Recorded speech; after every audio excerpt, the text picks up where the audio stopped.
Po sigurisht kjo është, do thot, pesë marsi duhet ta zënë Kosovën aty diku një muaj 30 çpara zhvilluar procedura për zgjedhje e presidentit apo presidentes.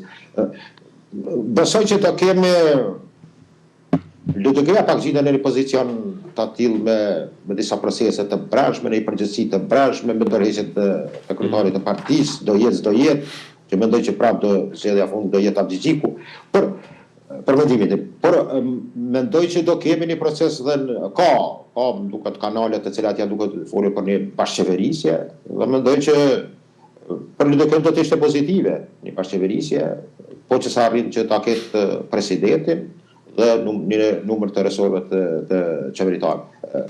Besoj që do kemi zhvillime interesante, nuk e presh mundësi që oferta të vije. A ka mundësi të shkojmë në zgjedhje? Po, ajo është rregull që nuk mund të ftohet. Do thotë që është situatat në demokracitë parlamentare, në rredimin plural, mund të kemi zgjedhje çdo 2-3 muaj, 5-6 muaj. Për Kosovën nuk është e shëndetshme, se votuesi është i lodhur, besoj nuk mund të ketë ndonjë inovacion të ri, apo mund të them deformim mund të ketë në të këto procese.